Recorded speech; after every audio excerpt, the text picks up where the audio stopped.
Good morning friends, welcome back to my new vlog. और finally मैं नवादा आ गई हूँ। और नवादा आने के बाद मुझे बहुत ही सैड फील हो रहा था। स्पेशली जब मैं सुबह सोकर उठ रही थी ना, तो मुझे बिल्कुल अच्छा नहीं लग रहा था। मुझे लग रहा था काश मैं रांची में होती, लेकिन फिर भी यहाँ पर जॉब तो करनी ही है। लेकिन आज ना मेरा छुट्टी था, आज मैंने एसएल लिया है। आप सबको तो पता ही होगा कि लड़कियों को मंथ में 2 दिन का एसएल मिलता है, जब उनका पीरियड वाला टाइम होता है तब। अब मैं आ गई हूँ किचन में और अभी मैं सबसे पहले अपने लिए चाय बनाऊँगी।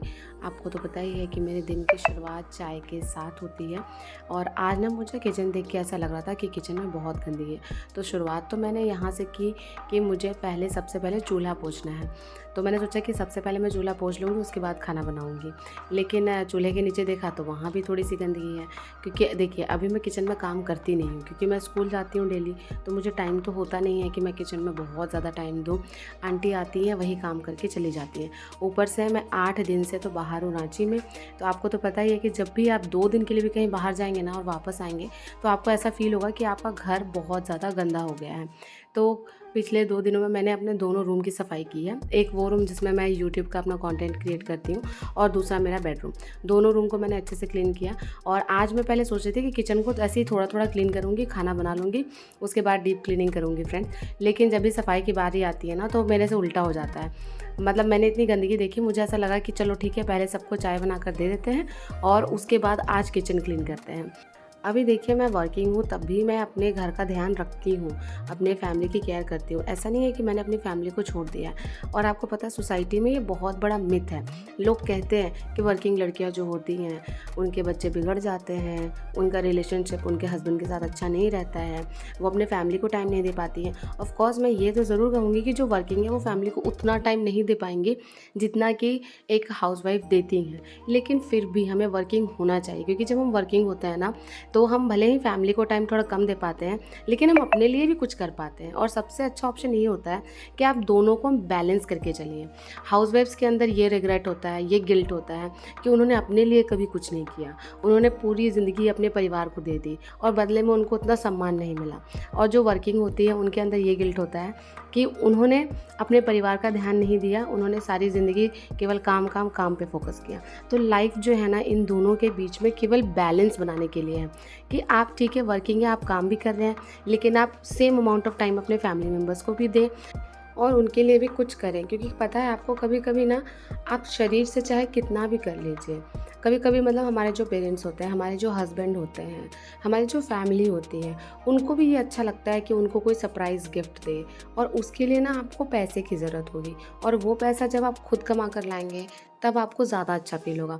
मैंने अक्सर देखा है, जो हस्बैंड्स होते हैं वो अपनी वाइफ को बहुत सारे सरप्राइजेस देते हैं और गिफ्ट्स देते हैं, लेकिन जब उनकी बारी आती है तो उनके मन में ये थॉट होता है कि ठीक है, ये कुछ भी करेगी, मुझे कुछ भी ला कर देगी, तो मेरे ही पैसे से देगी, तो छोड़ो ना, क्यों पैसा एक्स्ट्रा खर्च करना। इसके बदले में वो सोचते हैं कि चलो अपने बच्चे के लिए खर्च कर देते हैं, अपनी वाइफ पे और खर्च कर देते हैं। तो इसीलिए कभी कभी मतलब मुझे ऐसा लगता है कि आपके हस्बैंड जो हैं, आपके फैमिली मेम्बर्स जो हैं, उनको भी स्पेशल फील करने का मन करता होगा, लेकिन आप उनको स्पेशल फील तब करा पाएंगे जब आप खुद कुछ कर रहे होंगे। इसलिए मुझे ऐसा लगता है कि दुनिया में चाहे जितनी भी लड़की हो, उन सबको फाइनेंशियली इंडिपेंडेंट होना चाहिए। क्योंकि जब आप फाइनेंशियली इंडिपेंडेंट हो जाते हैं ना, तो आप अपने बारे में तो सोचते ही हैं, साथ ही साथ आप अपने फैमिली मेम्बर्स के भी बारे में सोचते हैं, उनको भी खुश कर पाते हैं। तो आज मेरा एसएल है, तो मैंने सोचा कि चलो घर की थोड़ी क्लीनिंग कर लेते हैं। रूम तो दोनों मैंने साफ़ कर दिए थे, पर किचन से जब मैं इधर आई ना, तो मुझे इधर भी देख कर लग रहा था कि खिड़कियाँ बहुत गंदी हैं। तो पहले सोचा कि चलो अब इधर कर लेते हैं खिड़की, उसके बाद किचन में वापस जाएंगे। और ये जो खिड़की है ना, ये आपको देख कर लग रहा होगा कि ये लोहे की है, बट ये लोहे की नहीं है, ये शीशे की खिड़की है। और लेकिन ये ना ब्लैक कलर से पेंट किया हुआ है, क्योंकि बाहर से ना दिखाई देता था घर के अंदर, तो इसको किसी ने पेंट कर दिया है ब्लैक कलर से। और फाइनली अब मैं आ गई हूँ किचन में, खिड़की तो साफ़ हो गई है, अब किचन की खिड़की की बारी है। ये इसके ऊपर बहुत डस्ट था फ्रेंड्स, बहुत ही ज़्यादा। तो पहले तो मैंने ट्राई किया, वो जो लोहे वाला नहीं होता जिससे हम बर्तन धोते हैं, उससे मैंने ट्राई किया कि मैं इससे रगड़ देती हूँ, लेकिन पता है डस्ट एकदम जा ही नहीं रहा था, एकदम चिपचिपा डस्ट था इसके ऊपर। तो फिर ना मैंने यूट्यूब में देखा कि इसको कैसे साफ़ करें, how to clean a kitchen mesh. तब फिर उसमें आया कि गर्म पानी में एक नींबू आपको निचोड़ना है, थोड़ा सा इनो डालना है और जितना भी सर्फ आप लेना चाहते हैं आप उतना ले लीजिए। और उसके बाद टूथब्रश की मदद से अगर हम किचन मैश को साफ़ करेंगे तो वो साफ़ हो जाएगा। और ये आइडिया एकदम बिल्कुल काम कर गया। मैं तो डर रही थी कि कैसे मैं इसको साफ़ करूँगी, लेकिन बाद में जब मैंने इसे ट्राई किया ना तो मुझे बहुत अच्छा लगा। लगभग 80% जो वो जाली था ना वो साफ़ हो गया था एकदम। ऊपर वाला काउंटर भी आपको खुला हुआ दिख रहा होगा। मुझे ऊपर वाला काउंटर, नीचे वाला काउंटर सब क्लीन करना है, लेकिन सब मैं आपको वीडियो में दिखा नहीं सकती हूँ क्योंकि मैंने क्लीनिंग 3 घंटे की है और 3 घंटे की क्लीनिंग की वीडियो तो आप बिल्कुल भी नहीं देख पाएंगे। फ्रेंड्स, तो आप सब ये देख सकते हैं कि किचन मैंने कितना क्लीन किया है, नीट एंड क्लीन कर दिया है सब जगह। और किचन तो बहुत क्लीन हो गया है, लेकिन आप किचन के बाहर का भी ज़रा नज़ारा देख लीजिए कि जो सारे सामान मैंने रखे हैं इन सब को मुझे अभी किचन में एडजस्ट करना है। और डस्टबिन देखिए कितना भरा हुआ है, इसे मैं बाहर फेंकने नहीं जाती हूँ, इसे मेरी मम्मी जी ही फेंकती हैं बाहर। और यहाँ देखिए सारे सामान, और इस तरफ जो डब्बे मैंने धो कर रखे थे वो सारे सूख रहे हैं। तो इनको ना मैं अभी ऐसे ही छोड़ दूँगी ताकि ये दिन भर में अच्छे से ड्राई हो जाए और उसके बाद किचन में अरेंज करूँगी। और इस तरफ देखिए मूंग है, ये मूंग हरी मूंग है, इसके अंदर से ना हरी वाली मूंग निकलती है। तो ये मतलब अभी कम से कम 5 से 6 दिन धूप में सूखेगा और उसके बाद इसके अंदर से मूंग निकलेगी।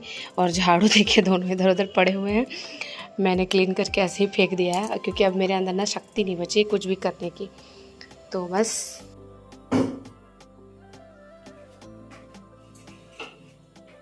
तो फाइनली मैं नहा कर आ गई हूँ फ्रेंड्स। और अभी मुझे आज सुबह में पनीर बनाना था, लेकिन इतना काम करने के बाद मेरी एनर्जी डाउन हो गई है और अभी मैं नॉर्मल तड़का बना दूँगी क्योंकि पनीर बनाने की हिम्मत नहीं है। नहाने के बाद ऑलरेडी बहुत ज़्यादा किचन में काम करने से पसीना आता है, तो मैंने सोचा है कि मैं तड़का बना दूँगी। और तड़का भी ना मैं हमेशा मतलब उबालने के बाद छौंक लगाती थी, लेकिन आज सब एक ही साथ कर दूँगी शॉर्टकट में क्योंकि मेरे पास उतना टाइम भी नहीं है, पहली बात। और दूसरी बात मैं थक भी गई हूँ बहुत ज़्यादा।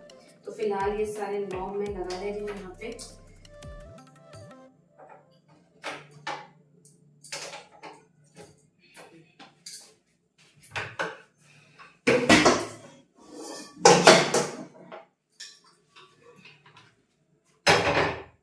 लाइटर अभी ना मैं चूल्हा जलाने की कोशिश कर रही थी तो वो ऑन नहीं हो रहा था, तो मैंने सोचा कि शायद नीचे से बंद होगा, बट नीचे से भी बंद नहीं था।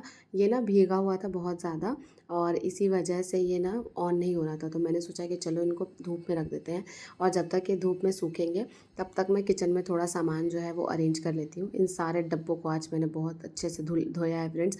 मतलब अगर आप इनको ना 15 दिन में एक बार क्लीन नहीं करेंगे तो इनके ऊपर बहुत सारा चिपचिपापन रहता है। तो अभी तो मैंने क्लीन कर दिया है, अब देखूँगी 15 दिनों के बाद।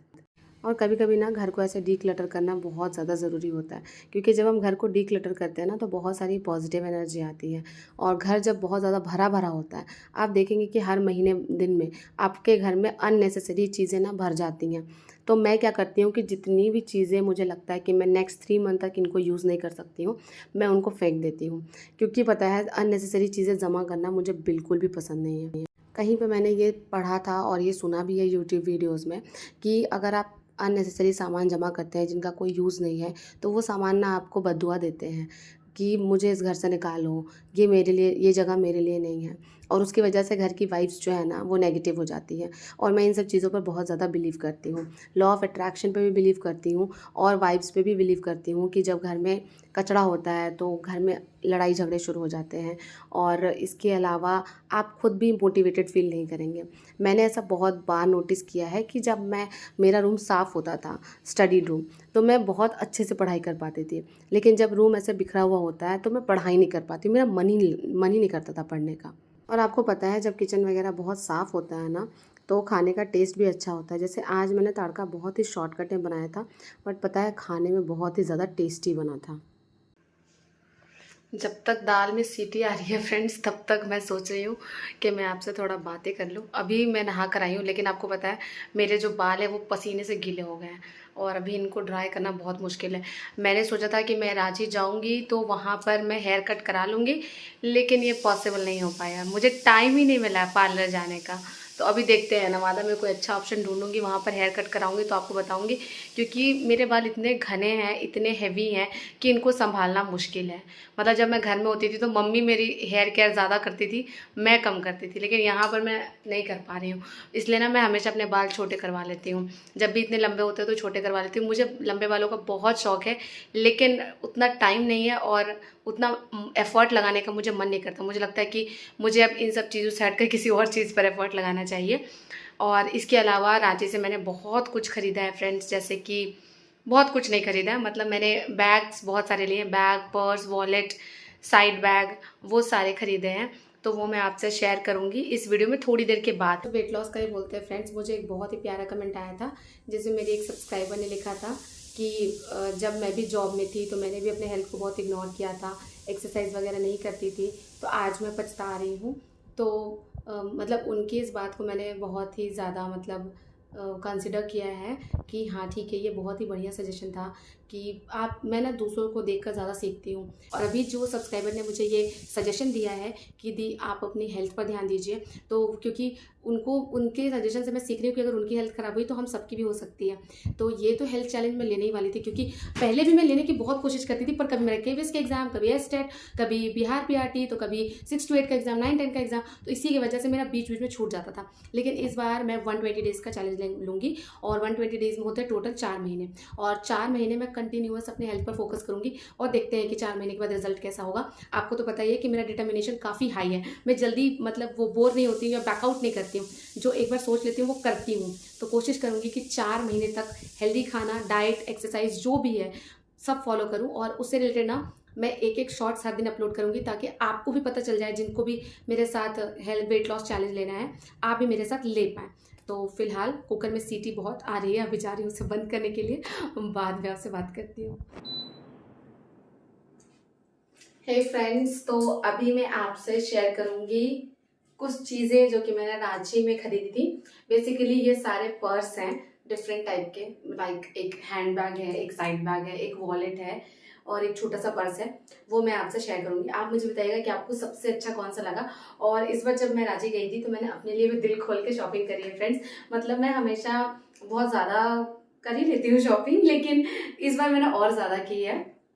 तो मतलब देखिए, हमेशा जब भी मैं शॉपिंग करती थी तो वो होता था मोस्टली कपड़ों का, कि ठीक है ऐसे ऐसे कुर्तीज़ लेनी है। मैं ज़्यादातर तो 99% टाइम तो मैं कुर्ती ही पहनती हूँ, तो मैं लेती थी कि हाँ चलो कुर्तीज़ लेनी है, तो वो सब मैं खरीदती थी। वैसे सैंडल अप्रोप्रिएट, मतलब कि कुर्ती से मैचिंग, या फिर पर्स वगैरह मैं बहुत कम लेती थी। उन सब चीज़ों को मैं बहुत लिमिट करके रखती थी कि चलो ठीक है, पर्स कभी कभी लेना होता है। जैसे स्कूल के लिए मेरे पास एक ही बैग था, ग्रीन वाला, जो कि आप जनवरी से देख रहे होंगे, जब मैंने ट्रेनिंग स्टार्ट किया था तो ट्रेनिंग से मैं वो बैग लेकर आ रही थी। वो बैग मेरे पास अभी भी यहाँ पे रखा हुआ है फ्रेंड्स, तो वही वाला बैग था मेरे पास। और बाकी मैंने कोई भी नहीं खरीदा था, लेकिन इस बार जब मैं रांची गई तो मुझे बहुत सारी अच्छी अच्छी बैग्स दिखी, तो मैंने बहुत सारी खरीदी हैं। आप मुझे बताइएगा कि आपको सबसे अच्छी कौन सी लगी। तो सबसे पहला बैग है ये स्कूल के लिए खरीदा है मैंने फ्रेंड्स, क्योंकि स्कूल के लिए ना मुझे थोड़ा सा डिसेंट कलर चाहिए था। लास्ट टाइम तो मैंने वही जो ऑलिव ग्रीन कलर वाला जो मैं लेकर जाती हूँ डेली, जो आपने देखा होगा, वो मैं लेकर जाती हूँ। बट ये वाला ना मुझे बहुत अच्छा लगा था, इसका कलर भी बहुत प्यारा है और ये लेने में भी बहुत मस्त लग रहा था। देखिए, तो ये वाली बैग मैंने खरीदी है और प्राइस बहुत ज़्यादा नहीं है। अब कितना था मुझे याद नहीं है, मैं भूल गई हूँ। टैग पे जो लिखा होता है उतने में तो वो देते नहीं है, थोड़ा सस्ता कर ही देते हैं। और ये तो साइड बैग, ये आपने पहाड़ी मंदिर वाले ब्लॉग में देखा होगा।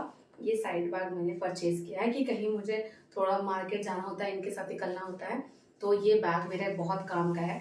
इसमें बहुत सारे चेन्स हैं, उसमें भी बहुत सारे चेन्स थे, इसमें भी हैं। और ये ऐसे खुलने वाला है, यहाँ पे 2 चेन है और फिर इस तरफ 1 चेन है, तो इतना सारा है इसके अंदर।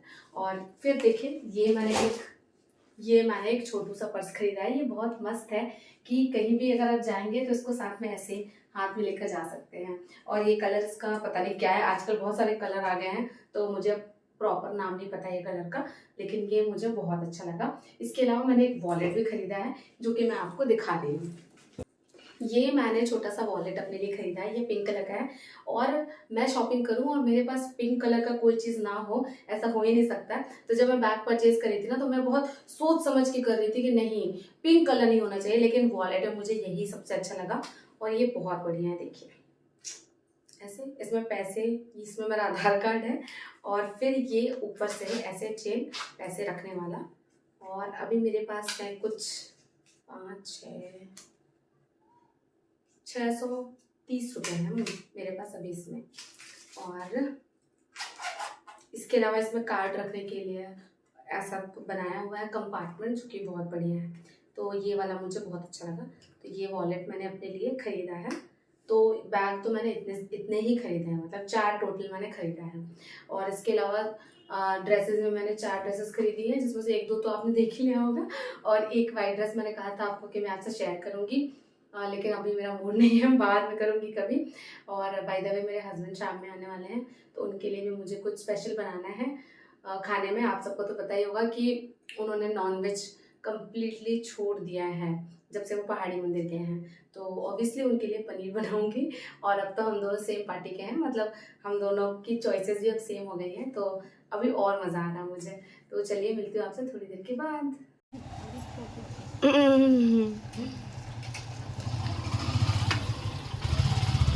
क्या लेके आए हैं? अरे बाबा ठीक है, जा रहे हैं पीछे, इतना क्या कर रहे हैं ये।